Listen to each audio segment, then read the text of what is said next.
ओम गणेशाय नमो। हर हर महादेव। दोस्तों, स्वागत है आप सभी का मेरी इस व्रत कथा कहानी चैनल में। आप सभी को सकट चौथ की शुभकामना। आशा करती हूँ आप सब लोग सकट चौथ की पूजा श्रद्धा भक्ति और पूरा विधि विधान से संपूर्ण कीजिए और अपने जहाँ पे रहते हैं वही जगह के अनुसार चंद्रमा को अर्घ दें। आज मैं आपके लिए लेके आई हूँ सकट चौथ की 3 प्रमुख कहानियाँ। आशा करती हूँ आप सबको पसंद आए। चलिए शुरू करते हैं कहानी को। माघ माह के कृष्ण पक्ष की चतुर्थी को सकट चौथ व्रत पड़ता है। इस दिन माताएं संतान की लंबी आयु के लिए निर्जला व्रत रखती है। ये व्रत संतान के जीवन में आने वाली हर संकट और बाधा से उन्हें बचाता है। इस दिन सकट हरण गणेश जी की पूरा विधि विधान के साथ पूजा किया जाता है। इसे संकष्टी चतुर्थी और तिलकुटा चौथ भी कहा जाता है। इस दिन माताएं पूरे दिन निर्जला व्रत रखती है और शाम को चंद्रमा को अर्घ देकर व्रत का पारण करती है। शाम को चंद्रोदय के दर्शन कर पूजा में दूर्वा, शकरकंद, गुड़ और तिल के लड्डू चढ़ाए जाते हैं। दूसरे दिन सुबह सकट माता पर चढ़ाए गए पकवानों को प्रसाद के रूप में ग्रहण किया जाता है।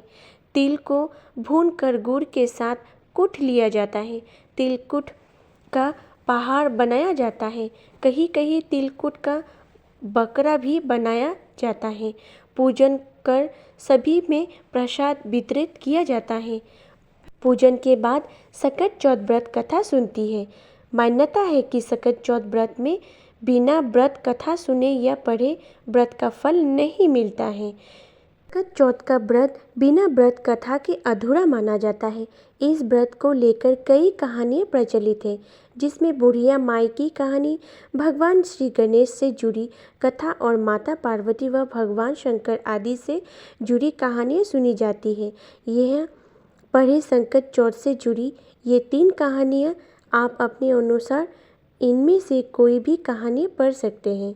माँ पार्वती एक बार स्नान करके कई स्नानघर के बाहर उन्होंने अपने पुत्र गणेश जी को खड़ा कर दिया और उन्हें रखवाले का आदेश देते हुए कहा कि जब तक मैं स्नान कर खुद बाहर न आऊँ, किसी को भी भीतर आने की इजाज़त मत देना। गणेश जी अपनी माँ की बात मानते हुए बाहर पहरा देने लगे। उसी समय भगवान शिव माता पार्वती से मिलने आए, लेकिन गणेश भगवान ने उन्हें दरवाजे पर ही कुछ देर रुकने के लिए कहा। भगवान शिव ने इस बात से बेहद आहत और अपमानित महसूस किया। गुस्से में उन्होंने गणेश भगवान को उन पर त्रिशूल का वार किया, जिससे उनकी गर्दन दूर जा गिरी। स्नान घर के बाहर शोरगुल सुनकर जब माता पार्वती बाहर आई तो देखा कि गणेश जी की गर्दन कटी हुई थी। ये देखकर वे रोने लगी और उन्होंने शिव जी से कहा कि गणेश जी को प्राण फिर से वापस कर दे। इस पर शिव जी ने एक हाथी का सिर लेकर गणेश जी को लगा दिया। इस तरह से गणेश भगवान का दूसरा जीवन मिला। तभी से गणेश की हाथी की तरह शुर होने लगी।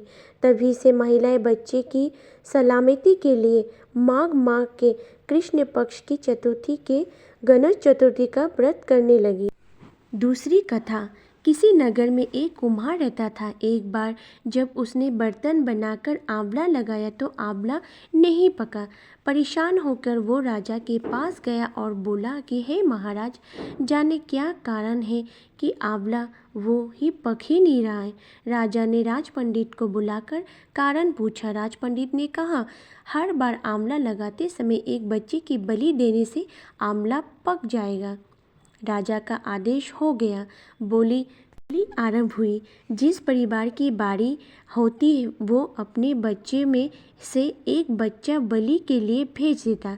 इस तरह कुछ दिनों बाद एक बुढ़िया के लड़के की बारी आई। बुढ़िया के एक ही बेटा था तथा उसके जीवन का सहारा था, पर राज आज्ञा कुछ नहीं देखती। दुखी बुढ़िया सोचने लगी, मेरी एक ही बेटा है, वो भी संकट के दिन मुझसे जुदा हो जाएगा। तभी उसके एक उपाय सूझा। उसने लड़के को सकट की सुपारी तथा दूब का बीड़ा देकर कहा, भगवान का नाम लेकर आंवला में बैठ जाना, संकट माता तेरी रक्षा करेगी।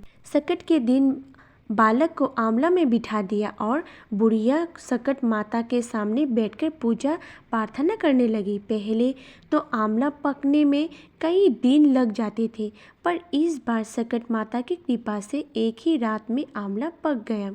सवेरे कुम्हार ने देखा तो हैरान रह गया।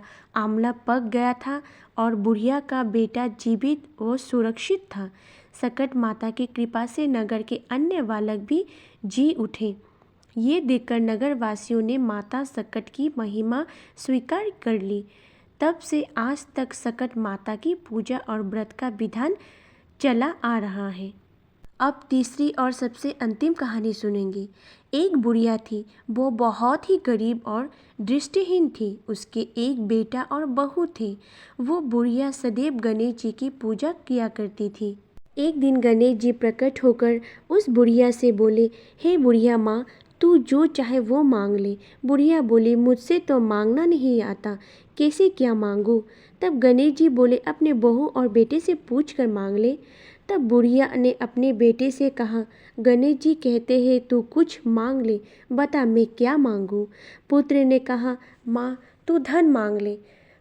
बहू से पूछा तो बहू ने कहा, नाती मांग ले। तब बुढ़िया ने सोचा कि ये तो अपने अपने मतलब की ही बात कर रहा है। अंत उस बुढ़िया ने पड़ोसन से पूछा तो उन्होंने कहा, बुढ़िया तू तो थोड़ी दिन जिएगी, क्यों तू धन मांगे और क्यों नाती मांगे? तू तो अपनी आँखों की रोशनी मांग ले, जिससे तेरी जिंदगी आराम से कट जाए।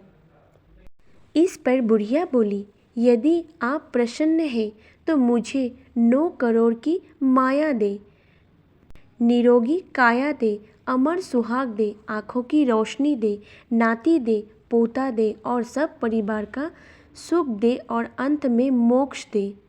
ये सुनकर तब गणेश जी बोले, बुढ़िया माँ, तुमने तो हमें ठग दिया। फिर भी जो तूने मांगा है वचन के अनुसार सब तुझे मिलेगा। और ये कहकर गणेश जी अंतर्धान हो गए। उधर बुढ़िया माँ ने जो कुछ मांगा वो सब कुछ मिल गया। हे गणेश जी महाराज, जिसे तुमने उस बुढ़िया माँ को सब कुछ दिया, वैसे ही हम सबको देना। गणेश महाराज जी की जय। गणेश जी हम सबकी कष्टों को हर ले और सबकी मनोकामना पूर्ण करें। आशा करती हूँ आपको तीनों कहानियाँ पसंद आए तो वीडियो को लाइक कीजिएगा, चैनल को सब्सक्राइब कीजिएगा, बेल आइकन को क्लिक ज़रूर कीजिएगा और कमेंट बॉक्स पे हर हर महादेव ज़रूर लिखिएगा। धन्यवाद।